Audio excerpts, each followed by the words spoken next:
A couple in the forest is declaring their love for each other, but the sweet moment is interrupted by the promotion of a phone. This is a commercial directed by Dan, who used to be a promising filmmaker. Unfortunately, he only got to direct one movie 8 years ago and has been stuck with commercials since then. During his break, Dan tells random coworkers that he'll go on a vacation with his wife to the family cabin on the weekend. He puts extra emphasis on the fact that his wife will go on a hike and how dangerous it is.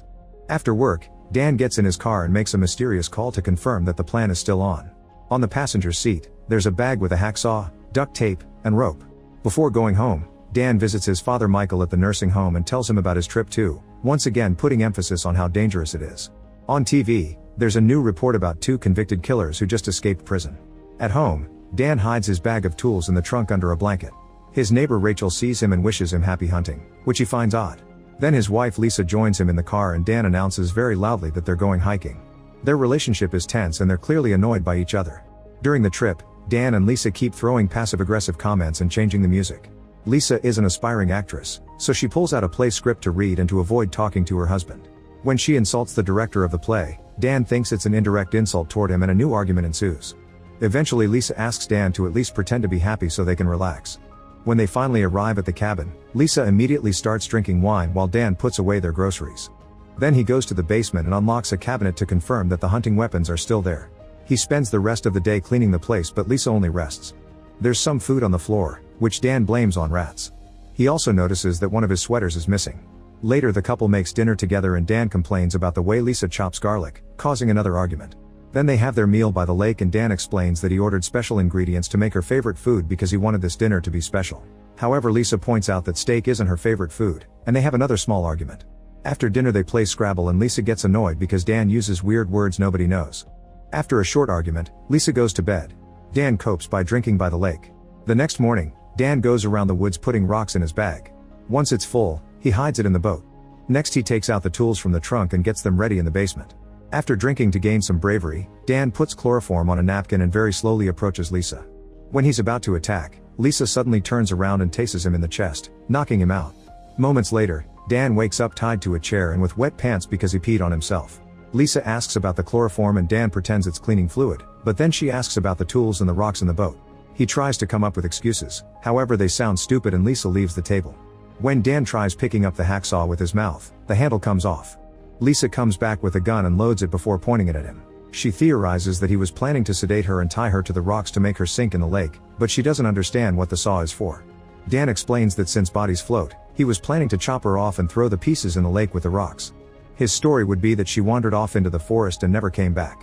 After calling the plan dumb, Lisa wants to know why he wants to kill her, so he reveals that he knows she's been cheating with him.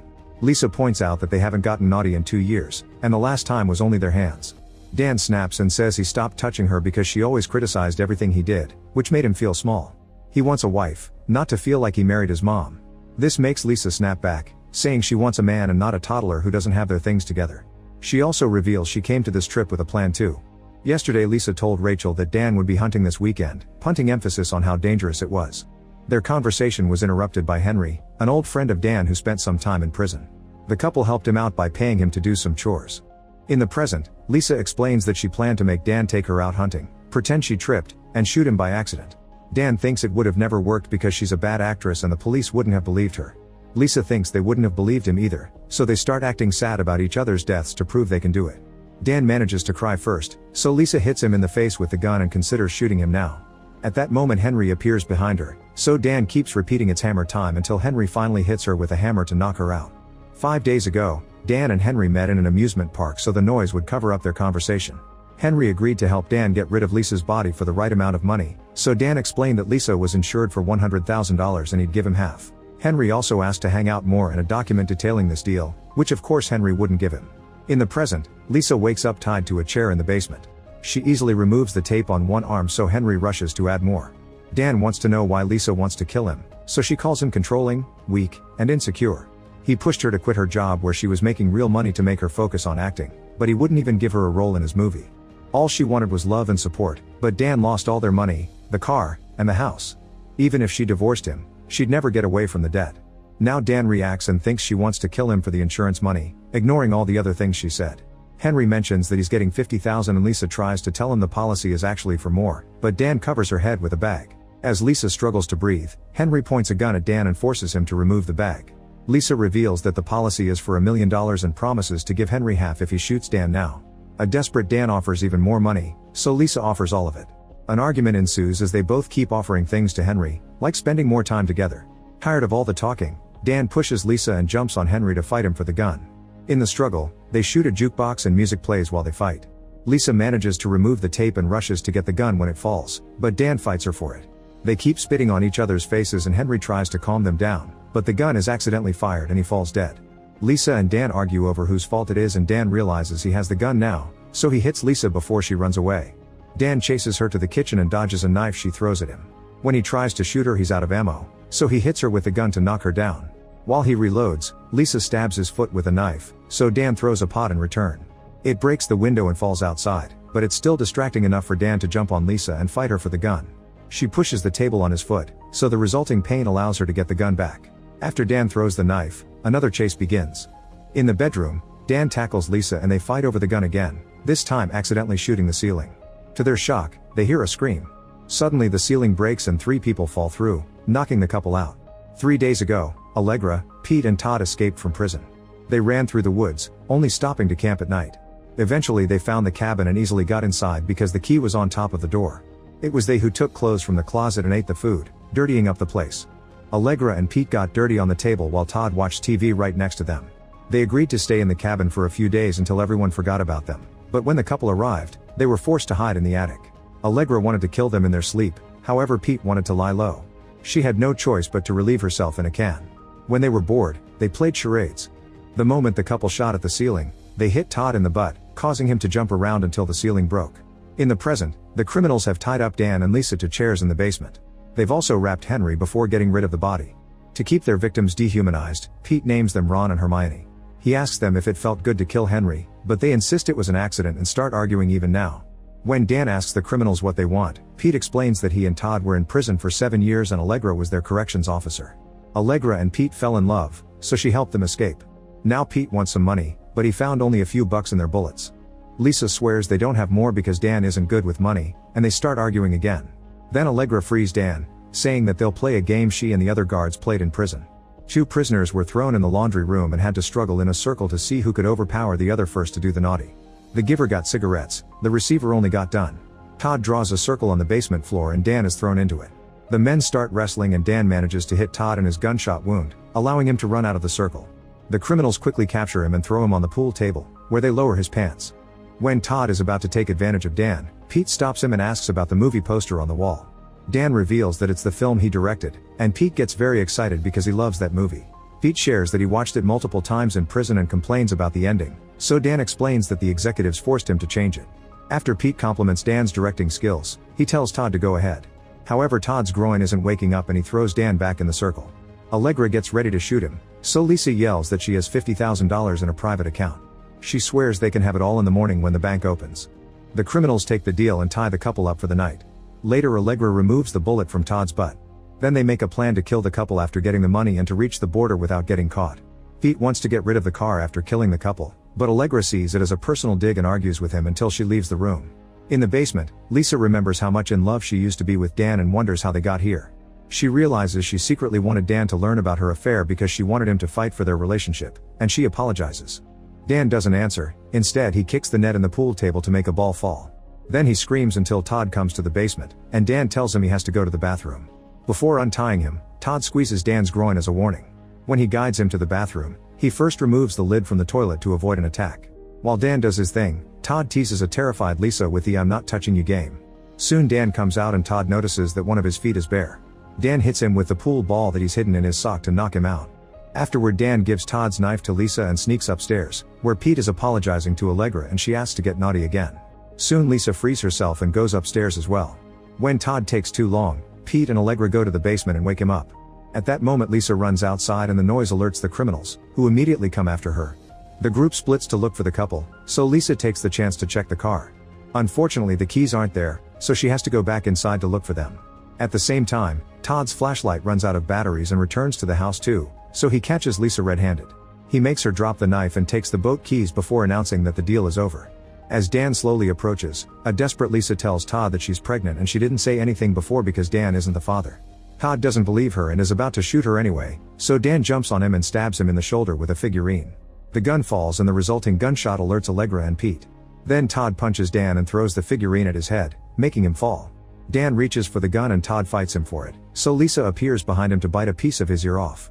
Todd pushes her and Dan grabs the gun, but Todd moves fast and attacks him again, disarming him before hitting him a few times and throwing him into the pantry.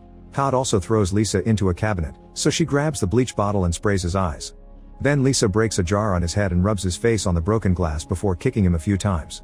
Todd catches her leg and picks her up to throw her on the table. Next he takes some cables from a lamp and starts choking her, but he stops when he sees Dan run to the gun. While the men fight again, Lisa runs to get a knife and stabs Todd in the back. His muscles are so thick that he isn't bothered at all, so Lisa grabs more knives and stabs him multiple times. When Todd finally turns around to go after her, Dan stabs his head with the figurine. Todd keeps walking and Dan rushes to get the gun, which doesn't have ammo left. Dan suddenly quotes Harry Potter before collapsing. Hearing the other criminals approaching, the couple rushes to hide upstairs. In the closet, Dan blames himself for everything, since he gave up when things started to fall apart. He gives Lisa the boat keys and tells her to leave without him to protect the baby. However, Lisa clarifies she lied to distract Todd and she isn't really pregnant. Dan admits that it was the best acting he's ever seen. When Pete is about to find them, Dan jumps out to tackle him and the couple runs away. As soon as Lisa comes out, Allegra tackles her and gets ready to shoot her, but Dan knocks her down and hurts her hip. Then Pete jumps through the window and lands on Dan, so he starts beating him up. Lisa takes the chance to stab him with a rake and tries to run, but Todd returns and captures her. Pete breaks the rake to get the handle and drags Dan by the hair, saying that killing gets boring after doing it too many times. Then he stabs Dan's hand with the broken handle. After monologuing some more, Pete turns on the lawnmower and tries to smash Dan's head into the rotating blades. Dan uses his hands to block it and ends up losing a few fingers. Suddenly the group hears music and a car runs over Pete. The driver turns out to be Michael. 6 hours ago, a neighbor was on his way to the supermarket when he saw the mess in the cabin, so he called Michael to alert him. Michael tried to leave the retirement home but a nurse stopped him, so Michael beat him up with his cane and took his car keys. It was a very modern car and he didn't know how to use the digital controls, so he didn't choose the music. He stopped at the gas station to fill up the tank and left without paying. In the present, Allegra drops the gun to check on Pete, so Michael picks it up and immediately blows up Todd's head. When Michael is about to kill Pete too, Allegra stabs him from behind, causing him to accidentally shoot her foot. Pete comes closer to mock Michael, who bites the tip of his nose off. As Pete knocks Michael down to start choking him, Michael tells his son to run. Dan and Lisa rush to get in the car, but it only works for 2 minutes before it gets stuck. Now the couple has to watch how Pete kills Michael by throwing him on the lawnmower. They try the car again and this time it does take off, however Pete shoots at it a few times and causes it to crash into a tree. Dan tells Lisa to go to the boat while he takes care of things. Meanwhile, Allegra asks Pete for help, but instead he announces he wants to break up. When he checks the car, the couple is already gone. Allegra goes back inside to clean her foot with alcohol and bandage it, however Dan appears to kick her leg and break it. He raises the gun and asks for his sweater, but Allegra starts begging for mercy and quickly changes to insulting him. Dan gets so annoyed that he shoots her in the face. At the pier, Lisa gets in the boat and tries to leave, but it won't start. After turning a few handles, the engine finally works, but unfortunately Pete shows up and leaves with her. Lisa yells for help and Dan runs to the pier, where he grabs the boat's rope. This pulls him into the water and drags him along. Pete is talking to Lisa about the money, so he doesn't see Dan climb on the boat. Dan smashes his head and a fight ensues. When Dan is quickly overpowered, Lisa scratches Pete's face, only to get knocked down too. While Pete keeps beating Dan up, Lisa finds the flare gun and shoots it at Pete, who easily dodges it. He takes the gun from her and knocks her down again. When he's about to shoot her, Dan threatens him, but the cool moment is ruined by his puking. Then he punches Pete and they start fighting again. Soon Pete starts choking Dan with a rope, so Lisa appears behind him to choke him with the bag handle. Pete pushes her off but Dan takes over the bag and Lisa slashes Pete's leg. Together, the couple throws Pete into the water, and he struggles for a few seconds before the rocks in the bag make him sink. Unfortunately, the rope is tangled on both Pete's and Dan's feet, so Dan is pulled into the water too. Lisa catches him just in time and refuses to let go when he asks her to. Instead, she pulls him back onto the boat and takes off the shoe with the rope to save him. Moments later, Dan calls the police. Lisa gives him a bag with his fingers and his wedding ring. They apologize to each other for the murder attempts and Dan wonders what they should do. Lisa says it's time to confront their problems, so Dan says yes and they hold hands. When the authorities and the press finally arrive, Dan and Lisa make a big deal about the incident, crying in front of the camera. They pretend they were just a happy couple whose happy vacation was ruined by criminals and they got hurt trying to protect each other. Soon their faces are all over the media, and Michael's death is given attention to because he was a veteran. The couple appears as guests in talk shows and their story is picked up for a movie, which will be directed by Dan with Lisa as the star, but it's direct to streaming. When the movie finally comes out, fake Dan and Lisa are shown as amazing warriors who beat up the criminals. Dan finally has the power to do what he wants, and he and Lisa celebrate their success with a kiss. Make sure to subscribe and turn on notifications so you can watch more videos like this. Thanks for watching.